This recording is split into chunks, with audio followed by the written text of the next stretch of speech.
¿Cuál es su apreciación de la película y por qué eventos como la masacre de Cayalti han permanecido en gran medida en el olvido dentro de la historiografía peruana? ¿Qué lecciones podemos extraer de este evento para comprender la relación entre el Estado y las comunidades campesinas? Bueno, buenas tardes a todos, gracias por la invitación.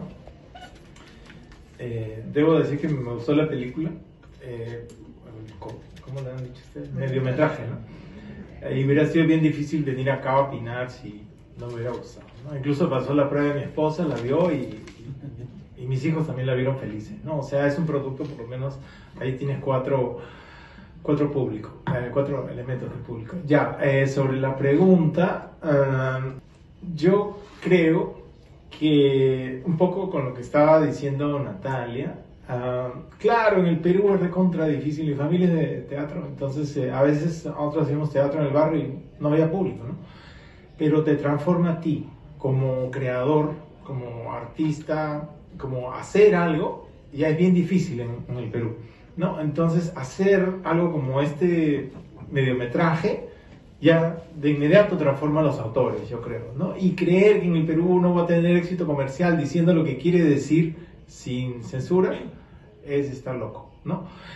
Porque es bien difícil poder producir cosas con carácter, ¿no? Esto tiene que ver con la pregunta, no me estoy yendo por la tangente, porque cuando yo veía esta película pensaba, esta película, digamos, hay una narración hegemónica de la historia del Perú, Miguel Grau, Bolognesi, en fin, Caral, todas estas, y no son solo los temas, sino la manera como nos cuentan los temas, ¿ya? Porque uno puede escribir algo de repente novedoso sobre Miguel Grau, etc., pero nos repiten y nos repiten los temas, y eso no es casual, es una manera de educarnos, básicamente para que no pensemos, ¿no? Entonces, el solo hecho de tener un documental donde hay diversas voces, que no son coincidentes entre sí, porque si uno oye a los protagonistas, hay cosas que no coinciden.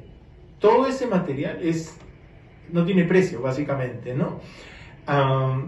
Y ojalá quede y quede por mucho tiempo para que la gente pueda ver eso. Entonces, en cierta forma es como quebrar esa hegemonía, por supuesto, con la salvedad de tampoco hacerse la ilusión de que con un cortometraje ya tenemos un contradiscurso poderosísimo. No, es básicamente una especie de botella al mar, como tantos otros productos, pero existe, ¿no? Entonces ya desde ese punto de vista nos está dando una perspectiva nueva. Yo consulté con un amigo, un gran historiador trujillano, y me dijo que ya había un libro que se llama La otra historia, de Luis Roca, sobre Cayaltí. Entonces también ahí habría como cosas para complementar, ¿no?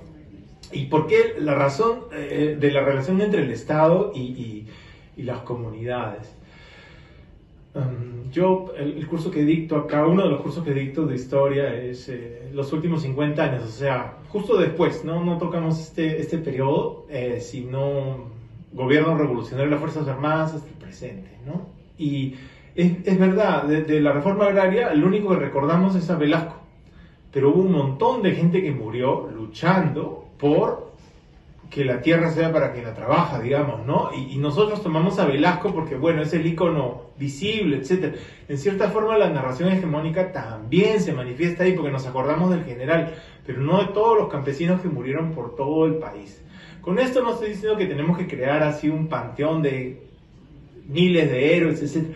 Pero sí pensar la historia desde donde estamos nosotros mismos, ¿no? Digamos que somos personas comunes y corrientes, pero esa historia no se ha escrito. Entonces, en ese sentido, también este mediometraje me parece que es valioso porque es una perspectiva histórica. Celebro mucho la memoria. ¿Qué mensaje espera que la audiencia se lleve después de ver este documental? Y quizás una pregunta bien pequeñita, que era, ¿qué paralelismo encuentran en las luchas campesinas de ese entonces y las actuales? ¿Es que tal vez ha cambiado algo?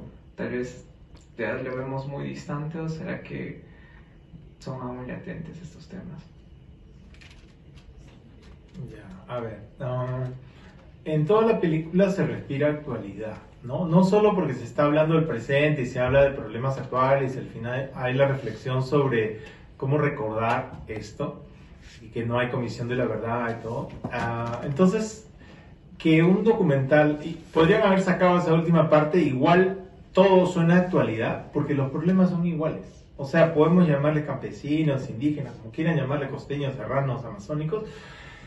Los problemas están ahí, o sea, ni siquiera hay que insistir mucho, ¿no? Yo estaba haciendo un cálculo matemático bien simple, y 36 años después de la masacre de Cayaltí fue la masacre de los Penales, la que tiene más víctimas en conflicto armado interno, todo, ¿no? Y 36 años después fueron las masacres de este gobierno. Entonces, pedirle más actualidad a esto. Un detalle también en esta narrativa contrahegemónica, etcétera, o no sé cómo llamarla, hablar de los años 50 y que te parezca tan actual también es un mérito, porque ha habido un énfasis y ha habido una especie de boom de películas sobre el conflicto armado interno. Y no digo, el conflicto armado interno es importantísimo, nos marca, es un paso fundamental de la historia peruana, pero tampoco no es lo único que ha pasado en el pasado, ¿no? Entonces, recordar el 50 me parece muy útil porque incluso permite ver en perspectiva lo que pasó después en los 80. Entonces, en ese sentido también es un elemento actualizador muy útil, ¿no? Algo en lo que yo pensaba, no sé si es mucho exigirles ¿cómo se llama? Un largometraje, ¿no? Porque ya con lo caro que debe haber salido este mediometraje, exigir más encima, pero un mapa porque todos cuentan, ¿no? Todo, tal quedaba, la cosa quedaba por acá, por allá, por allá. ¿Cómo ayudaría un buen mapa reconstruido con todos los testimonios o un plano? Lo digo por deformación profesional, porque siempre en mis cursos los hago a los alumnos dibujar.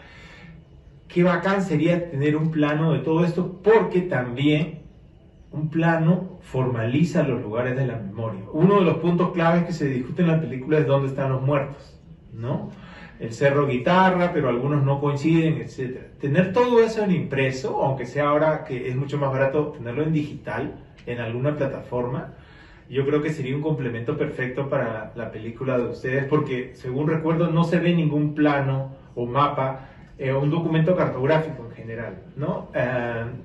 Entonces eso sería para mí como, porque ya lo que se podría pedir también es hacer un monumento en el lugar, digamos, como a las víctimas, que ya sería un trabajo más caro, requeriría coordinación con los alcaldes, ustedes ya deben imaginar, pero un plano es algo mucho menos caro, ¿no? Pero también es un artefacto de memoria y también se ha utilizado para casos del conflicto armado interno, ¿no? Recuerdo un plano que hizo sobre atentados en Lima, un señor que se llama Tupac Caput, o ese era su seudónimo, pero es un documento muy útil, ¿no? Porque ya tienes como otra materialización complementaria a lo del buen mediometraje que ustedes han hecho, ¿no?